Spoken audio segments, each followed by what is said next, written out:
Morning, folks. Just a little pause from science, but we're still staying along with the common sense subject. The social media ban for under 16s. People cheering because it's going to protect the children. What a load of rubbish. It's a load of rubbish. When there is a problem, okay, it's a minority problem, okay? This is being made out to sound like every social media site is saturated with child predators, and every time a child talks to somebody or a friend thinking it's a friend, it's not, it's a predator. That is rubbish, okay?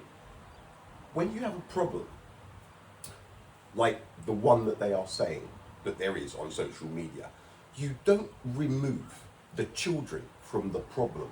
You educate the children on how to protect themselves from the problem. All this has done, right, it's now removed a section of teens and you put blindfolds on them. And when they come back at 16, cool, they're going to be as naive at 16 as they are at 13 when they first get on. What you do is you educate them. All this has done is create a massive blind spot.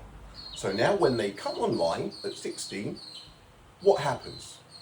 They're going to have no knowledge or limited knowledge about social media, and the predators will now be preying on 16-year-olds instead of 14-year-olds or 13-year-olds. It is about education. It's like here in Australia, the domestic violence. It's terrible. Why are they not sliding in a curriculum to teach the children not to hit girls? Is it that big of a puzzle that people cannot work this out? You teach the children. You don't put them in blindfolds and then let them swim with the sharks when they're 16. You tell them about the problem that there is, you educate them, and then they protect themselves. The little problem that it is, right, all it's done is delay the inevitable. So now the 16-year-olds will come online, all excited, and there will be predators. But at 16, they're going to be even more naive now at 16 than they were. It's ridiculous. And another thing, my kids, it was my decision. I gave them social media when I separated from my ex because I wanted them to be able to get in touch with me whenever they wanted. I gave them both devices, this is 10 years ago, with unrestricted.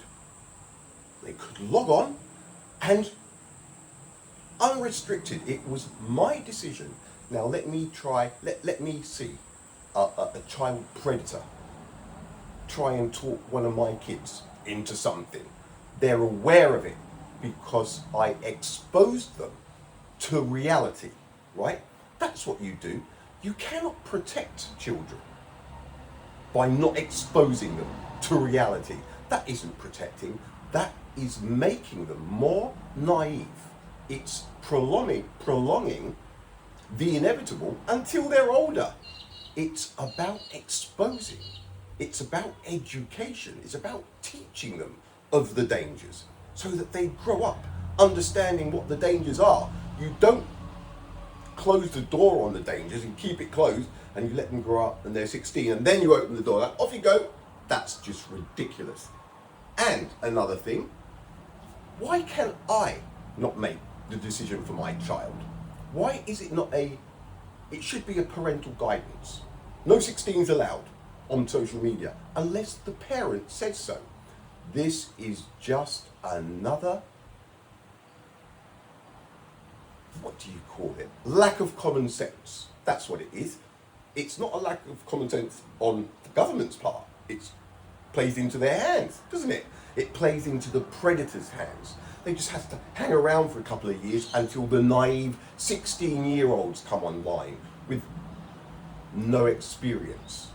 This is a step in the wrong direction. If you want to teach children, if you want to protect them, you expose them to the problems and you teach them about the problems, which then makes them understand, and it gives them some critical thinking abilities. You don't close the door on it and introduce them to the problem a few years down the line. It's a lack of common sense. I don't know of any child personally that has ever been bamboozled online, right? And ended up in some motel room with some guy, right? I don't know of any of them.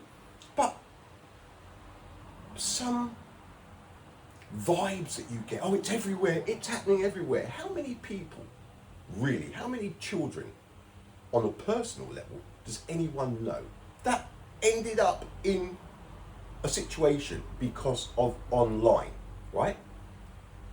It's wrong to shield kids from reality. It's illogical. It defies common sense and logic. If you want to protect your kids, you expose them to reality. You teach them of the dangers that there are in the real world. You educate them. And then you have to hope that they have what it takes to learn from there. You cannot close the door on a problem like this one and expect everything to be okay when they're 16. It's a lack of common sense. If you want to protect the children, expose them to reality and teach them how to protect themselves. This isn't a win for the children. It's not a win for the parents, because the government has decided that they know best for your kids. And this is wrong. It is illogical and it defies common sense. You want to protect the children, then educate them. Don't keep them in the dark. All right. Ugh. Back with some riveting science later. All right, peeps, laters.